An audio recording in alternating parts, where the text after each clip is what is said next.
Hello guys, welcome back to the channel and welcome back to elite wrestling. तो guys finally इस week का AEW dynamite show हो चुका है खत्म। और गाइज काफी सारे लोगों को पता नहीं था कि इस वीक का AEW डायनामाइट शो हमें वेंसडे को नहीं बल्कि सैटरडे को देखने को मिलने वाला था, जिसका रीजन मैंने आपको हमारे अपडेट्स की वीडियो में बता दिया था। और अगर आपको वो रीजन नहीं पता तो गाइज आप अपडेट्स की वीडियो चेकआउट कर सकते हैं। लेकिन गाइज फाइनली इस वीक का AEW डायनामाइट शो हो चुका है खत्म। और गाइज आज इस वीडियो में हम उसी के बारे में बात करने वाले हैं और गाइज जानने वाले हैं कि हमें आज के AEW डायनामाइट शो पर क्या क्या चीजें देखने को मिली और गाइस कैसा था आज का डायनामाइट शो। और गाइस पहले ही बता दूं कि वीडियो थोड़ी लंबी होने वाली है, लेकिन गाइस आज इस वीडियो में मैंने आपको आज के ऑल एलिट रेसलिंग के डायनामाइट शो का पूरे के पूरे डिटेल में रिव्यू वीडियो दिया है। और गाइस मैंने आपको हर एक चीज बताई है कि आज के डायनामाइट शो पर क्या क्या हुआ, जिस वजह से ये पूरा वीडियो आखिर तक जरूर देखना। तो गाइस अब ज्यादा देर ना लगाते हुए चलिए ये वीडियो शुरू करते हैं और गाइस बात करते हैं आज के AEW डायनामाइट शो की। तो गाइस आज के डायनामाइट शो की ओपनिंग हमें नॉर्मली होते हुए दिखाई दी, जहाँ पर इस वीक वाले डायनामाइट शो की ओपनिंग के लिए कोई प्रोमो पैकेज वीडियो नहीं था। और गाइस हम शो की ओपनिंग होते ही डायरेक्टली शो के ओपनिंग मैच में पहुंचे, जो था ऑल एलिट रेसलिंग के मेंस डिवीजन से एक normal tag team match FTR versus private party. और गाइस अगर यहाँ पर हम बात करें इस मैच की तो गाइस यहाँ पर सरप्राइजिंगली इस मैच की शुरुआत से ही प्राइवेट पार्टी ने इस मैच में डोमिनेट करना शुरू कर दिया था, जो कि मैंने तो एक्सपेक्ट नहीं किया था, क्योंकि guys FTR All Elite Wrestling के one of the greatest tag team है। पर गाइस हमें सरप्राइजिंगली यहाँ पर FTR के साथ रिंग साइड पर टली ब्लैंचेट देखने को मिले,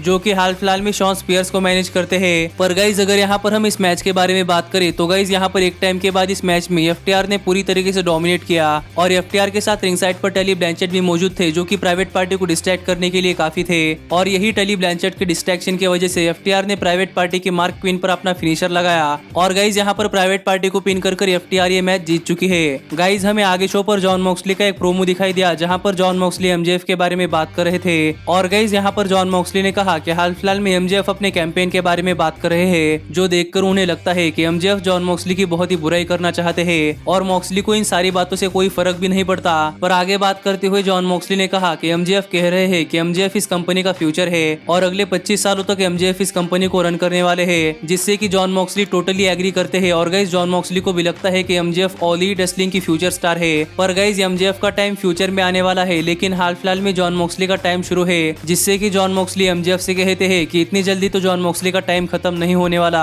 और यहाँ पर MJF को एक तरीके की वार्निंग देकर जॉन मॉक्सली यहाँ से चले गए। और गाइस यही हमें MJF का भी एक बैकस्टेज प्रोमो दिखाई दिया, जहाँ पर MJF बात कर रहे थे कि चंगेज खान और नेपोलियन जैसे ही जॉन मॉक्सली भी एक डिक्टेटर बनना चाहते हैं, जो कि अपने पीपल के लिए केयर नहीं करता। क्योंकि गाइस यहाँ पर जॉन मॉक्सली के पैराडाइम शिफ्ट की वजह से MJF की नेक ब्रेक होते होते बची है। और यही आगे MJF ने नहीं बल्कि MJF के लॉयर ने बात की। और गाइस यहाँ पर MJF के लॉयर का कहना था कि जॉन मॉक्सली की एक मुंह पैराडाइम शिफ्ट की वजह से MJF का करियर बर्बाद होते होते बचा है, जिससे कि MJF के लॉयर ने जॉन मॉक्सली के इस मुंह को डॉक्टर्स के साथ बैठकर एनालाइज किया है। और यहाँ पर MJF के लॉयर इस नतीजे पर पहुंचे हैं कि जॉन मॉक्सली का फिनिशर बहुत ही डेडली है। इसलिए गाइस MJF के लॉयर चाहते हैं कि जॉन मॉक्सली का फिनिशर पैराडाइम शिफ्ट बैन हो जाए। और यहाँ पर इस चीज के लिए MJF के लॉयर जॉन मॉक्सली से कॉन्ट्रैक्ट साइन करवाना चाहते हैं, जिससे कि ऑल एलिट रेसलिंग के अगले पेपर ही ऑल आउट में MJF के खिलाफ अपने मैच में जॉन मॉक्सली अपना फिनिशर पैराडाइम शिफ्ट ना यूज कर सके।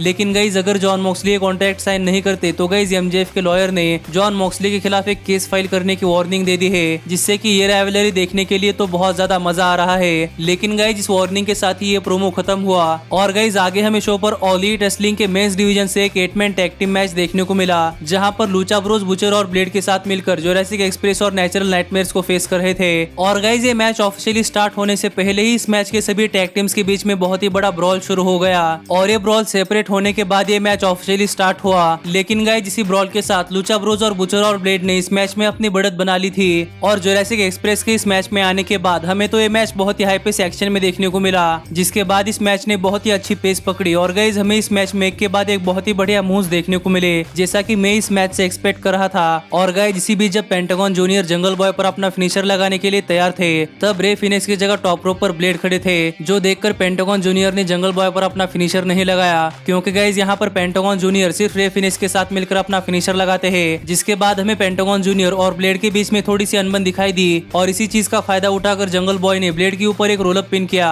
और गाइस यहाँ पर जंगल बॉय अपनी टैग टीम के लिए ये मैच जीत चुके हैं। लेकिन गाइस ये मैच खत्म होने के बाद भी हमें लूचा ब्रोस और बुचर और ब्लेड के बीच में अनबन देखने को मिल रही थी। पर गाइस तभी यहाँ पर एडी किंगस्टन आ गए और गाइस यहाँ पर एडी किंगस्टन ने आकर सबको समझाया कि जब ये सभी लोग डिवाइड होने वाले हैं तभी सब लोग इन पर रूल कर सकते हैं, लेकिन जितनी देर के लिए ये सब यूनाइटेड है तब तक इन्हें कोई नहीं हरा सकता।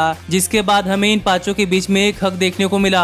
लेकिन गाइज यहाँ पर नोट करने वाली बात ये थी कि एडी किंगस्टन ने कैमरा की तरफ देखकर आंख मारी, जिससे कि मुझे लगता है कि एडी किंगस्टन पॉसिबली इन चारों के साथ ही गेम खेल रहे हैं। गाइज इसके बाद हमें ब्रिट बेकर का एक बैकस्टेज सेगमेंट दिखाई देता है, जहाँ पर ब्रिट बेकर बात कर रही होती है, लेकिन गाइज फिनोल्पी फ्रॉड और किप सेवन मेकआउट कर रहे होते हैं। और यही फिनोल्पी फ्रॉड के लिए ब्रिट बेकर एक डील करना चाहते हैं कि अगर फिनोल्पी फ्रॉड बिग सॉल के खिलाफ ब्रिट बेकर की मदद करती है तो guys as a dentist Britt Baker फिनोल्पी फ्रॉड के दांतों का पूरे के पूरे 1 साल का हेल्थ केयर फ्री में देने वाली है, जिससे कि फिनोल्पी फ्रॉड ब्रिट बेकर की बिग सॉल के खिलाफ मदद करने के लिए मान जाती है। गाइज आगे बढ़ते हैं, लेकिन मैं आपको याद दिलाना चाहूंगा कि गाइज बहुत ही जल्द मैं हमारे चैनल पर बहुत ही बड़े बड़े अनाउंसमेंट्स लाने वाला हूँ, जो कि हमारे चैनल के सभी व्यूअर्स के लिए है। लेकिन गाइज हमारे चैनल के जो व्यूअर्स पेटीएम यूज करते हैं उनके लिए ये अनाउंसमेंट काफी आसान होने वाली है। तो गाइज हमारे चैनल के कम्युनिटी पोस्ट में जाकर वोट करना मत भूलना कि आपके पास पेटीएम है या नहीं, क्योंकि गाइज इससे ही मुझे पता चलने वाला है कि हमारे चैनल के अनाउंसमेंट कितने लोगों के लिए मददगार साबित होने वाली है। लेकिन गाइज अब हम दोबारा से बात करते हैं हमारे आज की वीडियो की।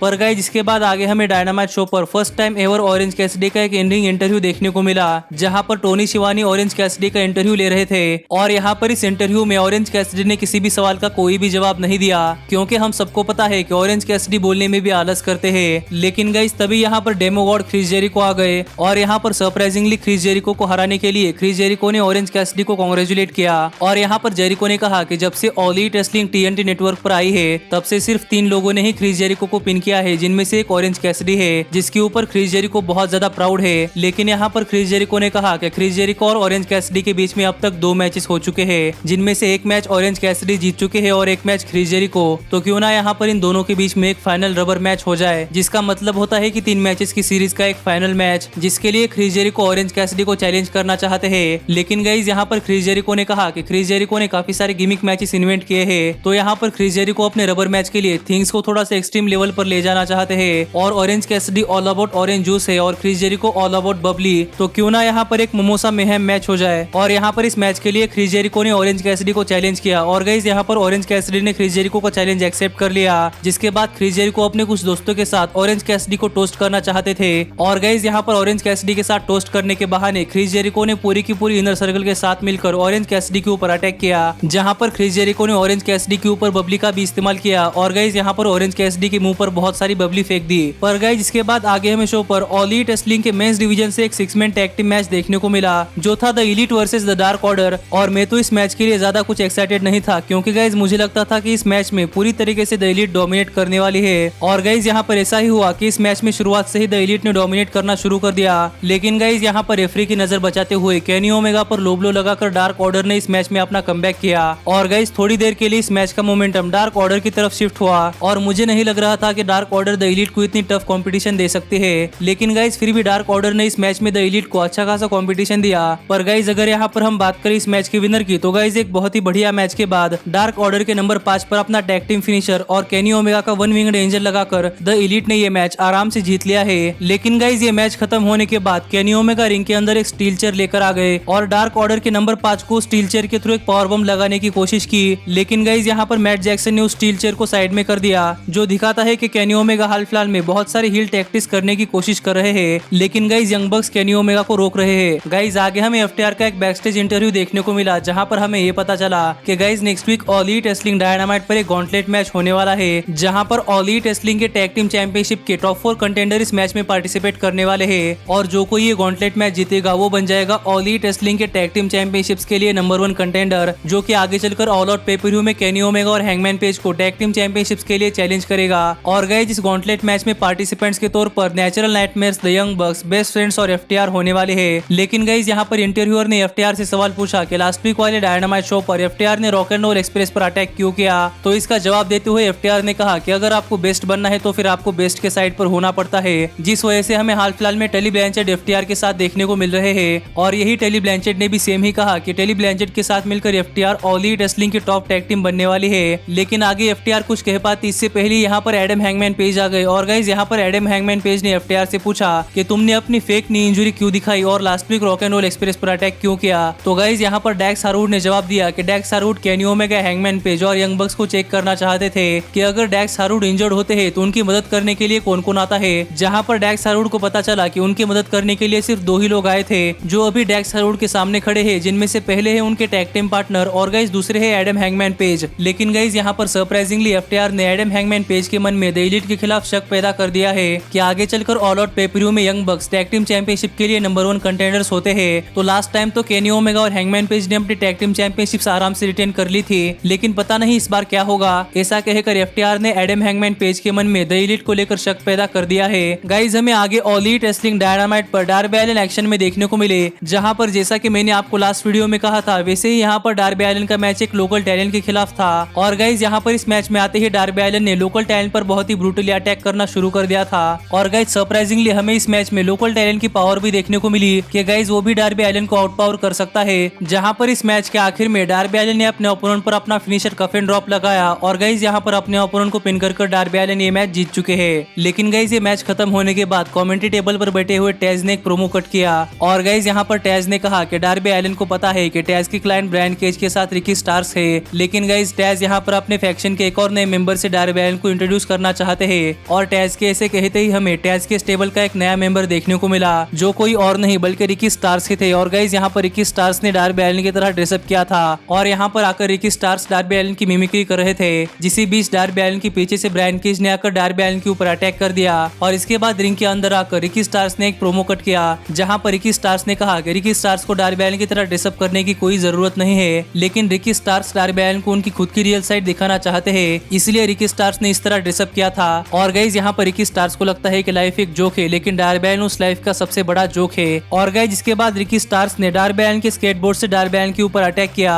और डार्बी एलिन को मॉक करते हुए डार्बी एलिन का फिनिशर ही उन पर लगा दिया, जिसके बाद मैं तो ये राइवलरी देखने के लिए बहुत ज्यादा एक्साइटेड हो गया हूँ। और गाइज यही आगे शो पर सैमी गुएरा अपने साइन बोर्ड्स के थ्रू मैट हार्डी को मॉक कर रहे थे, लेकिन गाइज तभी पीछे से मैट हार्डी ने आकर सैमी गुएरा के ऊपर स्टील चेयर से अटैक किया और यहाँ पर मैट हार्डी ने सैमी गुएरा को एंट्रेंस रैंप के ऊपर से एक टेबल के थ्रू फेंक दिया, जिसके बाद मैट हार्डी उसी तरीके की स्टील चेयर से सैमी गुएरा के ऊपर अटैक करना चाहते थे, लेकिन गाइज यहाँ पर रेफरीज ने आकर मैट हार्डी को रोक लिया। और गाइज ये चीज दिखाती है कि मैट हार्डी अब भी सैमी गुएरा से कितना ज्यादा ऑब्सेस्ड है। और यहाँ पर मेडिकल टीम सैमी गुएरा को यहाँ से ले गई, लेकिन गाइज यहाँ पर सैमी गुएरा को कोई इंजुरी नहीं हुई। और गाइज यही हमें आगे ये पता चला कि ऑल एलीट रेसलिंग की विमेंस वर्ल्ड हेवीवेट चैंपियनशिप के लिए हिकारू शिडा को चैलेंज कौन करने वाला है। और गाइज वो कोई और नहीं बल्कि एनडब्ल्यूए की women's world heavyweight champion thunder रोजा थी। और गाइज यहाँ पर थंडर रोजा ने आकर ऑल एलीट रेसलिंग की विमेंस वर्ल्ड हेवीवेट चैंपियनशिप के लिए हिकारू शिडा को चैलेंज कर दिया है। और गाइज मैंने थंडर रोजा को सुना है, लेकिन थंडर रोजा को ज्यादा नहीं देखा, इसलिए गाइज मैं ऑल एलीट रेसलिंग में थंडर रोजा को देखने के लिए बहुत ज्यादा एक्साइटेड हूँ। लेकिन गाइज आगे हमें शो पर ऑल एलीट रेसलिंग की women's tag team tournament cup का फाइनल्स देखने को मिला, जहाँ पर नाइटमेयर सिस्टर्स डियामांटे और इवलिस को फेस कर रहे थे। और गाइज ये वैसा ही मैच था जैसा कि मैंने ऑल एलीट रेसलिंग के women's tag team tournament cups का फाइनल एक्सपेक्ट किया था। और हमें ये मैच उतना बढ़िया तो नहीं, लेकिन गाइज एवरेज मैच देखने को मिला है, जहाँ पर मैं इस मैच से तो उतना ज्यादा डिसअपॉइंट नहीं हुआ और इस मैच में हमें बहुत ही बढ़िया रेसलिंग भी देखने को मिली है। लेकिन गाइज अगर यहाँ पर हम बात करें इस मैच की विनर की, तो गाइज यहाँ पर इस मैच के आखिर में सरप्राइजिंगली क्यूटी मार्शल ने इस मैच में इंटरफेयर करने की कोशिश की, जिससे कि इवलिस डिस्ट्रैक्ट हो गई। लेकिन गाइज सरप्राइजिंगली फिर भी इस मैच में अपना कमबैक कर आउट ऑफ नोवेयर एली पर अपना फिनिशर लगाकर एली को पिन कर इवलिस और डियामांटे ये मैच जीत चुके हैं। और गाइज एक बढ़िया मैच के बाद इवलिस और डियामांटे ऑल एलीट रेसलिंग के women's tag team tournament cup के विनर बन चुके हैं। लेकिन गाइज इसके बाद टाइम हो चुका था इस वीक वाले AEW डायनामाइट शो के मेन इवेंट का, जहां पर इस वीक वाले All Elite Wrestling Dynamite show के मेन इवेंट में All Elite Wrestling TNT heavyweight champion Cody अपनी All Elite Wrestling TNT heavyweight championship challenger Brodie Lee के अगेंस्ट डिफेंड कर रहे थे। और गाइज यहाँ पर इस मैच की शुरुआत से ही कोडी ब्रॉडी ली के ऊपर अपनी बढ़त बनाना चाहते थे, लेकिन गाइज यहाँ पर ब्रॉडी ली ने कोडी को जरा भी संभलने का मौका नहीं दिया। और यहाँ पर ब्रॉडी ली को देखकर ऐसा लग रहा था कि ब्रॉडी ली यहाँ पर सिर्फ TNT हेवीवेट चैंपियनशिप जीतने के लिए आए हैं, जिसके लिए वो कुछ भी करने के लिए तैयार है। और गाइज ब्रॉडी ली ने इस मैच में कोडी को जरा भी कमबैक करने का मौका नहीं दिया और गाइज पूरे के पूरे मैच में ब्रॉडी ली ने डोमिनेट किया। और गाइज मुझे लग रहा था कि ये मैच थोड़ा लंबा चलेगा, लेकिन गाइज सडनली यहाँ पर ब्रॉडी ली ने कोडी के ऊपर अपना फिनिशर लगाया और गाइज यहाँ पर कोडी को पिन कर ब्रॉडी ली बन चुके हैं नए TNT हेवीवेट चैंपियन, जो चीज मेरे लिए बहुत ही शॉकिंग चीज थी, क्योंकि गाइज ब्रॉडी ली ने ये मैच बहुत ही जल्दी जीत लिया। और ये मैच खत्म होने के बाद कोडी को देखकर तो ऐसा ही लग रहा था कि कोडी टोटली आउट हो चुके हैं और गाइज कोडी इस मैच में एक भी मुंह नहीं लगा पाए। और गाइज यहाँ पर ब्रॉडी ली के TNT हेवीवेट चैंपियन बनने के बाद टोनी शिवानी ब्रॉडी ली का इंटरव्यू लेने के लिए आए थे, जहाँ पर टोनी शिवानी ने ब्रॉडी ली से पूछा कि TNT हेवीवेट चैंपियन बनने के बाद ब्रॉडी ली को कैसा लग रहा है। और यहाँ पर ब्रॉडी ली ने कहा कि किसी ने भी डार्क ऑर्डर में बिलीव नहीं किया था, लेकिन गाइज फाइनली ब्रॉडी ली ने दिखा दिया है कि डार्क ऑर्डर भी एक बहुत ही तगड़ी टीम है। और ऐसा कहकर ब्रॉडी ली ने अपना इंटरव्यू खत्म किया। पर गाइज तभी यहाँ पर कोडी को ले जाने के लिए डॉक्टर्स आए थे, जो कि कोडी को स्ट्रेचर के ऊपर लेटा कर ले जा रहे थे। और यही अपनी हेल्थ स्टेटस को एड्रेस करते हुए कोडी ने थम्स अप किया। लेकिन गाइज गाइज यहाँ पर डार्क ऑर्डर ने मेडिक्स को कोडी को नहीं ले जाने दिया और ब्रॉडी ली ने कोडी को स्ट्रेचर के नीचे फेंक दिया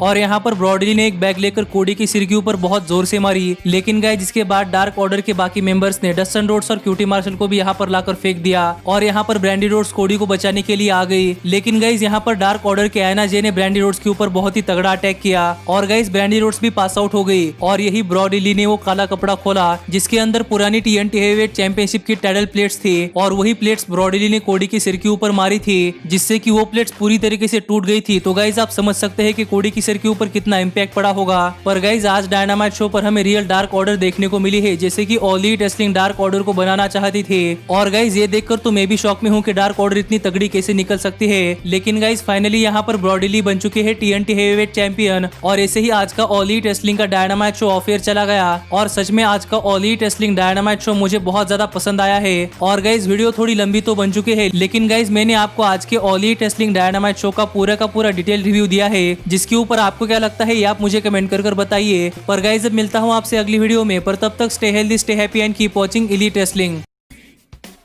Hey, did you like that video? Click the screen for more. And where do you think you're going? And thanks so much for being the elite. The elite, the elite.